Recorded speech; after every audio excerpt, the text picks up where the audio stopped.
हमारे प्रधानमंत्री नरेंद्र मोदी जी ने जो एक्शन लिया पाक के खिलाफ, उससे क्योंकि वो डिफेंड करता है कि हमारा प्राइम मिनिस्टर कितना पावरफुल है। अगर हम पुराना जाके देखेंगे महाभारत में या रामायण में, जो साड़ियाँ होती हैं, जो ग्लैमर रॉयलनेस होती है, वो फैशन है। मेरे को हरियाणा का मुझे पसंद है कि वो रोटी के ऊपर ऑन द टॉप जो वाइट बटर होता है ना, सफ़ेद घी, वो मुझे हरियाणा का पसंद है। दाल बाटी चूरमा मुझे राजस्थान का पसंद है। एक गोल्डन लहंगा, कांस का रेड कारपेट और प्रधानमंत्री नरेंद्र मोदी जी के नेकलेस के साथ रुचि गुर्जर जी ने एक ही लुक से फैशन, कल्चर और नेशनलिज्म को रिडिफाइन कर दिया। Ruchi Gurjar ji, first of all welcome to Delhi, welcome to our show. And सबसे पहला सवाल, कैसा लग रहा है? दिल्ली कैसा ट्रीट कर रहा है? वापस नॉर्थ में आपको कैसा लग रहा है? दिल्ली बहुत अच्छा लग रहा है, बस थोड़ी गर्मी है, but I know Delhi is hot, कोई बात नहीं। तो दिल्ली में मुझे बहुत अच्छा लग रहा है और अब मेरा वेलकम बहुत अच्छा कर रहे हैं आप सब मिलके, बहुत अच्छे से आप लोगों से मिलके मुझे और भी अच्छा लग रहा है अभी। तो अभी आपने कांस के फेस्टिवल पे इतनी सुर्खियां बटोरी, मैं जानना चाहता हूं कि जब आपको पता चला कि आप फाइनली कांस जा रहे हैं, आप कहाँ थे और क्या कर रहे थे? तो मैं सबसे पहले तो आपकी तारीफ करूंगी। आपने जो 2 लाइनें बोली कि कल्चर नेशनल को सबको साथ में लेकर मैंने चला, उसके लिए thank you so much. And जब मुझे पता चला कि फाइनली मेरी फिल्म सबमिट हो गई है कैंस के लिए, तो उस टाइम पर मैं बहुत खुश हुई। एंड मेरा ये था कि सब लोग कैन में जाके सब अपने अपने जलवे बिखेरते हैं, कोई ग्लैमर, कोई गाउन पहनता है, कोई कुछ अतरंगी चीज़ें पहनते हैं, ये सब। तो मेरा था कि मुझे अपने कल्चर को आगे प्रमोट करना है। मेरे माइंड में सबसे फर्स्ट चीज़ आई कि जब मैं कारपेट पे होंगी तो मैं क्या प्रेजेंट करूँगी, मैं ऐसा क्या पहनूंगी। वो टाइम पर मेरे दिमाग में आया, सबसे फर्स्ट जो आंसर आया वो ये था कि मैं अपने कल्चर को पहनूंगी, मैं अपने देश को पहनूंगी, अपना देश दिखाऊंगी, मैं अपना देश दिखाऊंगी, अपना राजस्थानी कल्चर, अपना हरियाणवी कल्चर मैं दिखाऊंगी। तो उसके बाद फिर मैंने उसकी तैयारियां करना शुरू की, ड्रेस बनवाया, और फिर उसके बाद जो सबसे प्रेशियस चीज़ थी नेकलेस, वो मैंने लास्ट मोमेंट पे जाके डिसाइड किया, बिकॉज हमारे और पाक के बीच में जो वॉर स्टार्ट हो रही थी, तो उससे जो हमारे प्रधानमंत्री नरेंद्र मोदी जी ने जो एक्शन लिया पाक के खिलाफ, उससे क्योंकि वो डिफेंड करता है कि हमारा प्राइम मिनिस्टर कितना पावरफुल है, ये चीज़ से। तो उससे मैं आइडियल तो वो मेरे पहले से ही है, इंस्पिरेशन तो माननीय तो वो पहले से ही है, बट वो एक था कि एक नया कुछ हुआ था एंड वुमेन का अब मुझे अपने देश को भी प्रेजेंट करना है, अपने कल्चर को भी प्रेजेंट करना है, और मुझे अपनी स्ट्रेंथ भी दिखानी है, अपने प्राइम मिनिस्टर को भी दिखाना है कि हमारा प्राइम मिनिस्टर बहुत स्ट्रांग है, और ये मुझे वर्ल्ड लेवल पे जाके दिखाना था। और जब आप वहाँ पहुंचे, वर्ल्ड लेवल पे दिखा रहे थे, तो वहाँ के आसपास लोगों ने, हाउ वर दे रिएक्टिंग? लोगों ने आपसे पूछा कि व्हाट इज दिस? बहुत लोगों ने पूछा। वहाँ पर जनरली लोग नहीं पूछते हैं इतना, लोग आ रहे हैं जा रहे हैं, हर जगह से, हर कंट्री से सेलिब्रिटीज आते हैं, आ रहे हैं। जब वो इतना टिल कि बहुत टॉम क्रूज या कुछ ऐसा बड़ा नाम नहीं हो तब तक वो लोग इतना ये नहीं करते। बट मेरी सिचुएशन अलग थी, मैं बहुत ही नॉर्मल लड़की, मैं रोड क्रॉस करके जा रही हूँ, मेरे आगे पीछे कोई सिक्योरिटी नहीं है कि मेरे को 10-10 बाउंसर्स मिले हुए हैं। मैं और मेरे साथ वाले, हम अपने कपड़े खुद ही पकड़ के चल रहे हैं। बट जो पब्लिक नॉर्मली उन लोगों को नहीं देखती जिनके साथ 10-10 बाउंसर्स होते हैं, वो पब्लिक मुझे देख रही थी। शायद मेरा कॉस्ट्यूम ऐसा था, या शायद मैंने देश की शान को पहना था, तो वो मुझे देख रहे थे, मुझसे पूछ रहे थे, मेरे साथ आके फोटोज ले रहे थे। तो उस टाइम पर मुझे लगा कि यार, ये जिनके साथ 10-10 बाउंसर चल रहे हो तो फेल है, मैं अकेली चल रही हूँ तो भी पब्लिक मेरे को आके इतना चारों तरफ से पब्लिक ने घेर लिया, फोटोज ले रहे हैं, सब मेरे कॉस्ट्यूम की फोटोज ले रहे हैं। तो वो मोमेंट बहुत मैजिकल मोमेंट था। That was very magical, but एक और चीज, not a lot of people know that Ruchi ji army background से आती है। हाँ जी। तो आर्मी बैकग्राउंड में हमेशा ना डिसिप्लिन को बहुत फोकस किया जाता है। राइट। तो इस सवाल के ना 2 एस्पेक्ट्स हैं। पहला तो कि उस डिसिप्लिन ने आपको कितना मदद किया जाके कांच में इतने अच्छे से आपको अपने आप को प्रेजेंट करना, अपने देश को आगे रखने में, और वो नेशनलिज्म, वो पेट्रियोटिज्म कितनी आपको घर से मिली, और उसके अलावा as a model, as a actor क्या कुछ चैलेंजेस फेस करने पड़े being from a army background? तो इन 2 सवालों का जवाब। नहीं देखिए, अब आर्मी बैकग्राउंड से आप होते हो तो आपकी आधी प्रॉब्लम्स तो वहीं सॉल्व हो जाती है, बिकॉज हमारी परवरिश ऐसी होती है कि हमें बचपन से ही ब्रेव बनाया जाता है। हमारे जो मेरे डैडी ने जो मेरे को जो परवरिश दी, जो संस्कार दिए, उसमें 50% काम तो मेरे बचपन में ही हो गया, क्योंकि मेरे को बचपन से मेरी अपब्रिंगिंग बहुत ब्रेव थी। तो जब हमें ब्रेव बनाया जाता है, जब हमें स्मार्ट बनाया जाता है, इंटेलिजेंट बनाया जाता है बचपन से, तो हमारे लिए आगे जाके जब चुनौतियां आती हैं, 50% चुनौतियां तो पहले ही दूर हो चुकी होती है, बिकॉज हम उस लेवल की इंटेलिजेंस लेवल पे होते हैं। वो मेंटालिटी वो मेंटालिटी होती है, राइट। एंड दूसरा क्या पूछा था आपने? दूसरा था कि क्या कुछ चैलेंज फेस करना पड़ा being from a army background? अब सीधा अब ऐसे ग्लैमरस इंडस्ट्री में जहाँ you are model, you are an actor, तो हम इतना रिलेट नहीं करते आर्मी से। तो क्या कुछ आर्मी की वजह से कोई चैलेंजेस नहीं मिलते, बट चैलेंजेस नॉर्मली आपको काम के लिए चैलेंजेस मिलते हैं। बट अगर आप हार्ड वर्किंग हो, टैलेंट है और मेहनत से अपना काम करोगे तो उसका रिजल्ट मिलता ही मिलता है। जैसे मुझे मिला, मैंने बहुत मेहनत से, बहुत प्यार भावनाओं के साथ मैंने वो कॉस्ट्यूम बनाया और बहुत ही भावनाओं के साथ मैंने उसको पहना, तो आज उस मेरी मेहनत मुझे दिख रही है। तो मेहनत से करते हैं तो दिखता है, मेहनत से करते हैं तो दिखता है, बिल्कुल। अब एक और, आपके पिताजी आर्मी से हैं, तो जब आपने नेशनलिज्म को और अपने पेट्रियोटिज्म को दुनिया भर के ग्लोबल लेवल पे ऐसे शाइन किया, तो उनकी क्या भावना थी और कुछ मोमेंट हुआ, एक फादर डॉटर मोमेंट? बहुत, मेरे फादर ने पहली बार मुझे कॉन्ग्रेचुलेशंस लिखा है। मतलब इससे पहले शायद मेरे 1-2 गाने और आए तो कभी उन्होंने हाँ ठीक है अप्रिशिएट किया, बट वो मेरी हर पोस्ट पे, अगर मैं अपना इंस्टाग्राम देखूं या अपना व्हाट्सएप देखूं, तो वो मेरे को हर पोस्ट पे कॉन्ग्रेचुलेशंस लिख रहे हैं और मैं उनको हर बार ऐसे हाथ जोड़ के भेज रही हूँ। मैंने कहा तब मुझे अब रियलाइज हो रहा है कि मैंने कुछ तो ऐसा किया है। अगर मेरे फादर, मेरे डैडी मुझे अप्रिशिएट कर रहे हैं और वो भी इतनी बार कर रहे हैं, तो मैंने कहा मैंने अब कुछ ऐसा किया है। और वैसे देशभक्ति की भावना तो मेरे अंदर बचपन से ही है, क्योंकि हम हमारी जो परवरिश होती है वो उसके सराउंडिंग होती है बचपन से, देश की बातें, आर्मी की बातें, ये सब। तो उस टाइम से ही वो जुनून होता है, वो देशभक्ति की भावना उसी टाइम से, बचपन से ही है मेरे अंदर। इस लेवल है कि किसी दिन जरूरत पड़े तो मैं बॉर्डर पे भी जा सकती हूँ, इस लेवल देशभक्ति है हमारे अंदर जी। वो being from an army background दिखता है, बट आपने अपने बचपन की बात करी, सो हम थोड़ा आपके बचपन में जाना चाहेंगे। How were you as a child? आप शरारतें करते थे, कैसे आप करते थे? बहुत शरारती थी मैं, बहुत ही ज्यादा शरारती थी। लाइक मैं और मेरे भाई दोनों ही शरारती थे। एक बच्चा होता है, एक नॉर्मल होता है तो चल जाता है, बट तो डैडी बहुत बार ऐसा होता था, पोस्टिंग, मेरे फादर की पोस्टिंग हो गई श्रीनगर में थे, कभी केरला में थे, तो मम्मा अकेली रहती थी, तो हम दोनों भाई बहनों को संभालना बहुत मुश्किल हो जाता था, क्योंकि हम लोग इतना झगड़ा करते थे आपस में। और आज हमारे बीच उतना ही प्यार है। मतलब हमने कभी बचपन में सोचा नहीं था कि जो एक छोटे से खिलौने पे जो इतना लड़ते हैं दोनों भाई बहन, आज वो इतना एक दूसरे से इतना प्यार करेंगे। आज हम हम अपने बचपन की फाइट्स देखे तो मेरी मम्मा भी बोलती है कि मैंने कभी सोचा नहीं था तुम लोग बड़े होके एक दूसरे को इतना समझने लगोगे। तो वो सब चीजें हैं, बचपन में बहुत शरारती रही हूँ, बहुत चुलबुली रही हूँ और सब चीजों से हट के कुछ करती थी। बचपन से ही मैं ऐसी थी कि जिस ट्रैक में बाकी बच्चे जा रहे, मैं उस ट्रैक पे कभी नहीं जाती थी, मैं अलग ट्रैक से जाती थी।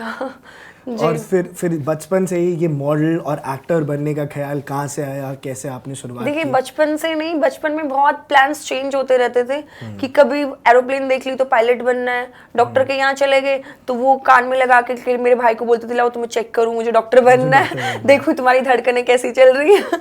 तो वो और कुछ नया देख लिया तो वो करना है। तो बचपन में बहुत चेंजेस होते रहते थे, बट अभी फाइनली जाके अब ये हुआ है कि नहीं, मुझे इसी लाइन में जाना है और मुझे अब ये फाइनल डिसीजन है कि मुझे बॉलीवुड इंडस्ट्री में रहना है। आपका ये फाइनल डिसीजन है कि आपको बॉलीवुड इंडस्ट्री में रहना है। पर एक ना जो एक थोड़ा सा एक प्रश्न है लोगों के मन में, आप मिस हरियाणा 2023 रही हैं and we congratulate you all for that, but आप हैं राजस्थान से। मेरी मदर हरियाणा से है। ओके, तो एक बार ये थोड़ा क्लैरिफाई करेंगे कि हरियाणा से कहाँ से और राजस्थान में कहाँ से, कैसे आपकी ब्रिंगिंग अप रही? हाँ, तो मेरे घर में हरियाणवी चलती है। मतलब मेरा जो गांव है, जहाँ मेरा जो एकदम जहाँ से मेरे फादर है वो हरियाणा बॉर्डर पे आता है। ओके, हरियाणा और राजस्थान के बॉर्डर पे आता है। वैसे बहुत पास में, इतना दूर नहीं है। तो मेरे घर पे हरियाणवी चलती है राजस्थानी नहीं चलती क्योंकि मेरी मम्मी हरियाणवी है। मेरे घर में मम्मा के हिसाब से सब कुछ चलता है, हरियाणवी रिचुअल्स चलते हैं हमारे यहाँ पे। डैडी तो थोड़े शांत रहते हैं शांत स्वभाव के हैं तो वो शांति रहते हैं, तो मम्मा के हिसाब से लैंग्वेज टोन, तो मैं हरियाणवी जैसी बातें करती हूँ, मैं हरियाणवी दिखती हूँ। आधे लोग मुझे बोलते हैं मैं हरियाणा से हूँ, क्योंकि यार देखो वैसे देखा जाए तो मैं हरियाणा से भी हूँ, क्योंकि हमें हमारे फादर से क्यों कंपेयर, डैडी अगर राजस्थान से तो हम राजस्थान से, अगर हमारी मम्मी हरियाणा से तो हम हरियाणा से क्यों नहीं कहला सकते। तो फिर क्लियर है ना, मैं राजस्थान और हरियाणा दोनों साइड से हूं। ये कहना बिल्कुल गलत नहीं होगा कि आप हरियाणा और राजस्थान दोनों की बेटी हैं। पर एक और चीज, हरियाणा का fashion sense is not on the top in the world and neither in India. तो क्या आपको थोड़ी सेंस ऑफ रिस्पॉन्सिबिलिटी फील होती है कि जैसे पंजाब के फैशन को पहले अंडरमाइन किया जाता था, फिर कुछ सेलिब्रिटीज आए जो पंजाब के फैशन को पूरा रिडिफाइन कर रहे हैं, अब हरियाणा और राजस्थान के लोगों पे भी आप ऐसी रिस्पॉन्सिबिलिटी फील करते हो बीइंग अ मॉडल? आप शायद मेरे कॉस्ट्यूम में कुछ मिस कर रहे हैं। मेरे कॉस्ट्यूम में अगर जो मैंने दुपट्टा जो यहाँ से हैंग किया उसमें यहाँ पर गोटा पत्ती लगा हुआ है, वो हरियाणा का है।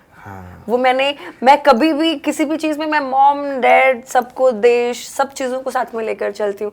तो मैंने अगर अपना राजस्थानी कल्चर रखा तो मैंने अपने हरियाणवी टच भी रखा। उसमें जो गोटा पत्ती फ्लावर्स यहाँ पे लगे हैं वो हरियाणा के हैं। हाँ, तो हरियाणा के कल्चर को भी एक इंटरनेशनल लेवल पे हम लेकर गए, राइट। रुचि जी, अब एक आपके चेहरे का ग्लो बहुत कमाल है and your fitness is absolutely lovely, और हरियाणा राजस्थान दोनों अपने खाने के लिए बहुत फेमस है, राइट। तो पहले तो आप ये अपनी फिटनेस कैसे मेंटेन करते हो? What is the fitness Mantra, what is the Mantra behind this glow? देखिए मैं कोई डाइट नहीं करती, मैं हमेशा अपने फैंस को बोलूंगी करो, डाइट करना बहुत अच्छी बात है। मैं पर्सनल लेवल पे नहीं कर पाती क्योंकि बचपन से उतना खाने के शौकीन रहे, बट मैं वर्कआउट उतना ही करती हूँ। तो अगर आप खा रहे हो और उतना ही वर्कआउट कर रहे हो तो वो फिर उतना चल जाता है, हो जाता है मेरे से। बट खा रहे हो और वर्कआउट नहीं कर रहे हो तो फिर गड़बड़ होती है। अब एक और ना कॉन्ट्रडिक्शन क्या आती है, राजस्थान का भी चूरमा मशहूर है और हरियाणा का भी चूरमा मशहूर है, तो अब लेकिन फर्क है, वाइट घी वो तो फेवरेट है मेरा। और वो फर्क आ जाता है, हरियाणा में नॉर्मल देसी चूरमा मिलता है और राजस्थान में दाल बाटी चूरमा। तो आपको ज्यादा क्या पसंद है? मेरे को हरियाणा का मुझे पसंद है कि वो रोटी के ऊपर ऑन द टॉप जो व्हाइट बटर होता है ना, सफेद घी, वो मुझे हरियाणा का पसंद है। दाल बाटी चूरमा मुझे राजस्थान का पसंद है। दाल बाटी चूरमा आपको राजस्थान का पसंद है। हाँ, चलो अब हम इंटरव्यू के आखिरी की तरफ बढ़ रहे हैं। आपसे एक रैपिड फायर क्वेश्चन हम पूछने वाले हैं। So the first goes with, आपका ड्रीम को स्टार कौन है? मेरा ड्रीम को स्टार रणबीर कपूर। रणबीर कपूर, एक ऐसा एक्टर या एक्ट्रेस जिसकी फैशन सेंस को आप बहुत एडमायर करते हो? प्रियंका चोपड़ा। Priyanka Chopra, national star. अच्छा, one thing about Ruchi Gurjar that no one else knows? Yes, my anger issues maybe. Maybe your anger issues. Yeah. Okay, one thing that Mumbai has and Rajasthan doesn't or Haryana doesn't? Mentality. Like Rajasthan में, हरियाणा में open mind लोग उतने नहीं है। बॉम्बे में आप कुछ भी पहन के चले जाओ, कितनी भी रात को लड़की 2 बजे 3 बजे भी अगर रात को है तो सेफ है। सेफ तो हरियाणा और राजस्थान में भी है, बट थोड़ा सा वो मेंटालिटी थोड़ी वैसी है, राइट। और वाइस वर्सा कि ऐसी चीज जो राजस्थान या हरियाणा में है पर मुंबई में नहीं है। एक अपनापन और टाइम, मतलब लोगों के पास अगर भाई बहन भी है, आमने सामने भी रहते हैं तो टाइम नहीं है उनको एक दूसरे से मिलने का, हाय हेलो करने का। अपनापन जो हमारे हरियाणा राजस्थान में है वो मुंबई में शायद थोड़ा सा वो नहीं मिलता, आपको बॉम्बे में नहीं मिलेगा। अच्छा ठीक है, हील्स, झुमकास, ड्रेस या नेकलेस, किसके बिना आप अपना फैशन पूरा कर ही नहीं सकता? एक चूज करना है। फिलहाल तो नेकलेस। फिलहाल तो नेकलेस। ठीक है, अब पीएम मोदी जी की एक बात जो आपको इतनी अच्छी लगी कि आप उनके नेकलेस आप कांस में पहन के गए? देखिए पीएम हमारे नरेंद्र मोदी जी बहुत पावरफुल हैं, डेयरिंग है, और मुझे ये चीज़ पसंद है। एक मतलब देश के राजा के अंदर ना एक पावर और डेयरिंग, वो कभी किसी से डरते नहीं, कभी कुछ करने से पहले वो तुरंत जवाब देने वाली जो एक पर्सनालिटी, मेरे को एक परफेक्ट वर्ड नहीं मिल पा रहा है, जो होता है ना कि डेयरिंग जो उनके अंदर है, जो पावर है एंड जो इंटेलिजेंस उनके अंदर, he is like all in one package, उनके अंदर सब कुछ है। He is like all in one package. Yes. अब इस इंटरव्यू से जस्ट पहले आप क्या गूगल करके आए हो? इस इंटरव्यू से पहले ही Last मैंने thing you Googled. हाँ, मैंने खुद का नाम मैंने गूगल पे सर्च किया कि कुछ नई और क्या बातें आ रही हैं। चेक करना पड़ता है ना, Check कोई करना सही पड़ता बोलते है। कोई गलत, तो वही मैं चेक कर रही थी। हाँ, तो we are done Right. with the rapid fire round Thank and you had a you, brilliant thank you. performance. But अब एक फैशन आपके लिए क्या मीन करता है, एंड फैशन ना अब रीडिफाइन होता जा रहा है। आपने खुद एक बड़ा स्टेप लिया है फैशन को रीडिफाइन करने में, Right. जहाँ हमारा कल्चर, हरियाणा राजस्थान का कल्चर, हमारी नेशनलिज्म भी हम इंटरनेशनल लेवल पे ले जाके एज फैशन उसको प्रेजेंट कर लें। सो सिंपल शब्दों में रुचि गुर्जर के लिए फैशन का क्या मतलब है? फैशन देखिए, मेरे को तो फैशन हमारा जो कल्चर है ना, अगर हम पुराना जाके देखेंगे महाभारत में या रामायण में, जो साड़ियाँ होती हैं, जो ग्लैमर रॉयलनेस होती है, वो फैशन है। Correct. कपड़ों को छोटे करते जाना फैशन नहीं Fashion होता नहीं है, I don't think so. True. हाँ, तो कपड़ों को, और आखिरी में अपने फैंस के लिए कुछ अगला मैसेज, और हम सब अब आपको वहां देखने के बाद ना आपके अपकमिंग प्रोजेक्ट्स के लिए बहुत एक्साइटेड है। तो अगर कोई अपकमिंग प्रोजेक्ट्स हैं उनके बारे अपकमिंग में प्रोजेक्ट तो मैं बताइए। अभी डिस्क्लोज नहीं कर सकती, बट मेरे फैंस के लिए मैं एक ही मैसेज है, अरे खुश रहो, हैप्पी रहो, एक दूसरे को ट्रोल करने से कुछ नहीं, हमेशा जिंदगी में हैप्पी रहो, पॉजिटिव रहो, स्पिरिचुअल रहो। स्पिरिचुअल रहोगे तो एक अलग ही एनर्जी आपके साथ चलती है, पॉजिटिव एनर्जी। और आपने कहा था आपको हरियाणवी बोलनी आती है, आपके घर में हरियाणवी बोली जाती है, तो आखिरी कति मैसेज ठेठ, हरियाणवी में होना हाँ, चाहिए। तो कति बिल्कुल ठेठ, कति कति ठेठ होनी ठेठ चाहिए। हरियाणवी। कति ठेठ हरियाणवी में एक लाइन हो जाए। अब एक लाइन तो छोड़ी तो हम, मेरा ना मिक्स हो जाता है हरियाणवी और अब मारवाड़ी, कर मेरे दो। कट्ठे बैठे सब मिक्स हो जाते आप हैं। कर दो जैसा हो जाए, वो नॉर्थ इंडिया का कल्चर ही है, हम सारे मिक्स होकर हाँ, साथ में वो रहते हैं। मिक्स हो जाता है, कट्ठे बैठे इन्ने बिन्ने सब मिक्स हो जाता है यहाँ वहाँ। तो अभी एक लाइन तो मुझे ऐसे याद नहीं आ रही, आप मुझसे बात करेंगे तो मैं जरूर कर सकती हूँ, या आप मुझे कोई लाइन बताइए, मैं उसको अलग से प्रेजेंट कर सकती हूँ। आप अपनी बता दिए कि आप बहुत खुश हैं कि आप कांस फेस्टिवल में गए, आपने प्रधानमंत्री जी का नेकलेस पहना, आप अपने कल्चर को रिप्रेजेंट करके बहुत खुश हैं, और आप चाहते हैं कि हरियाणा फैंस भी अपने कल्चर को एम्ब्रेस करें और हरियाणा राजस्थान के लोग आपको प्यार करते रहें।